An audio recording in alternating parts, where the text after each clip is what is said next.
I studied opera in a normal Italian tradition theater in Buenos Aires, and later I had this Baroque acting, but not in my studies when I started. But I learned this Baroque theater. I learned it later with other regisseurs, and in this opportunity with Benjamin. And well, it's really challenging, but at the same time, at the end, you enjoy it a lot because you really learn how to do it, you know. And when you learn how to do it and you put it in your body and you make it yours, it became something interesting, I think. So that the way of prepare it, you ask me, how do you prepare that? Well, at the beginning it's very difficult because you have to think, okay, this word, these gestures, this word, this gesture, but then everything came together, and it's really a joy to do it. These gestures that you see, the only way we have to know how it was in those times is by paintings, by books that tells what the singers used to do, but mostly you see these kind of gestures in many Baroque paintings, you know, and so you see, yes, they are like statues. Of course, in this kind of acting in the opera on stage, we tried to give a little more of life to the gesture. So sometimes you stand and gesture, but then you move, and then you try to, how should I say, to make it as organic as possible. So not just taka, taka, taka, taka, taka, taka, taka, taka. But if you are here because you are saying la tempesta, la tempesta, la tempesta, and then you go to la stella, different kind of things. So you try to go from these paintings you saw once or these statues to try to give life to the gestures, to really help to like a break dance. yeah. It's a dance in a way. Because also if you see Baroque dancing, you know, how the French used to dance, they used to have the same gestures, you know. So in opera, everything becomes together, and it's really, really challenging to do it. You say, okay, a Baroque singer. I don't define myself as a Baroque singer. I define myself like a person who likes to sing, period. Then I like to sing Baroque, I like to sing classical, romantic. What is a Baroque singer? Well, it's something difficult. Of course, as a countertenor, which is my vocal register, people, of course, will associate me to the Baroque times, you know, to 18th and 17th century. And well, you can see here that a Baroque singer has to have you have to have a lot of technique, vocal technique, because it's a very difficult music.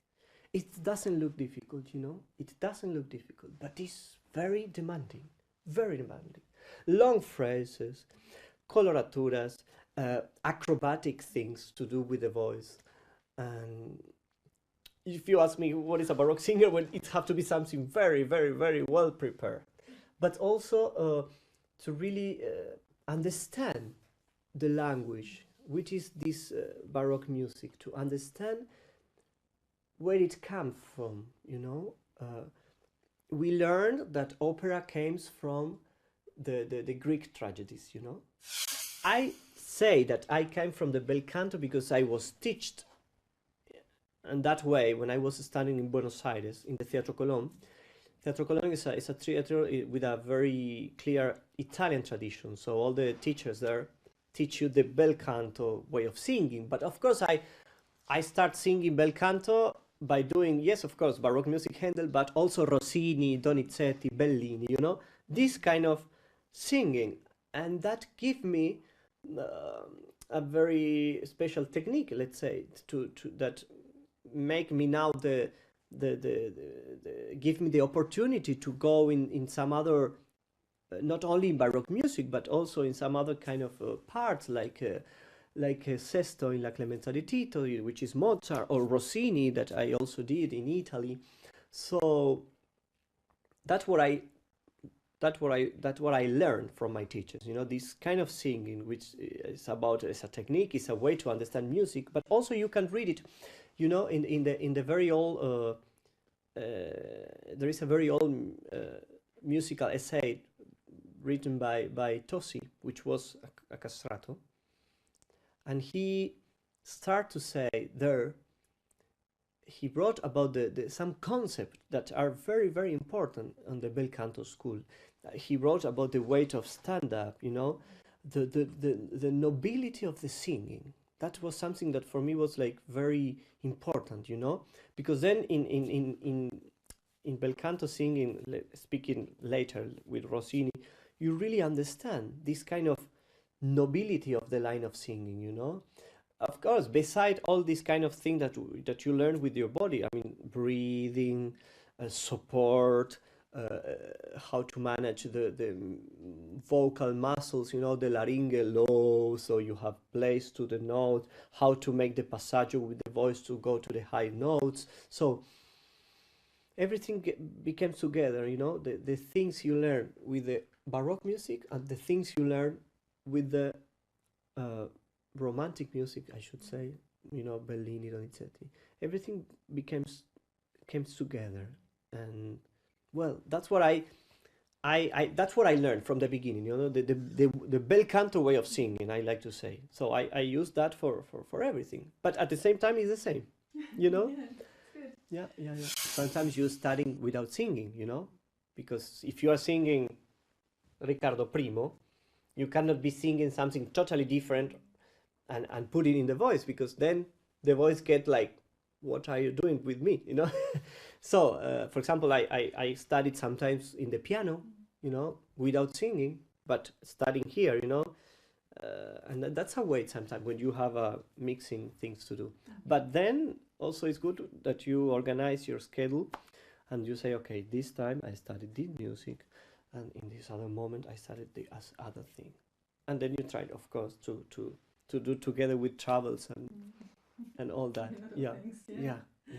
And does it help you played piano and Yes. you studied the piano? Does it help for your work as Oof. a singer? Oof. A lot. Yes. I say thanks to God that I studied music. I did my whole piano degrees. So yeah, before to be interested on the singing, I was very interested in piano. So I studied a lot. I played a lot. But today, the fact to be very well prepared in music, it's give you a lot of confidence when you have to study a new piece. Yeah. Nowadays, I think Arte tenors, we did a very nice development of the technique, of the possibilities of the voice. So now we can say that, well, it's a lot of singers that are very well prepared to sing in this way, and not only scream high notes, you know, because yeah, sometimes people with the idea to see a man singing high, they doesn't care if it sounds nice or not. It's just okay, it's something strange. But I think now, step by step, we are going in a, let's say, in a very good development of the technique. Yes, but you know, we have to think in 18th century, yeah, they were crazy about this, and well, if people like today, it's great. I mean, it's great. It's art. It's there. You know. Thank God we don't have the castration anymore. Come on, but you know, yeah, you must be lucky. Yes, of course. Yeah.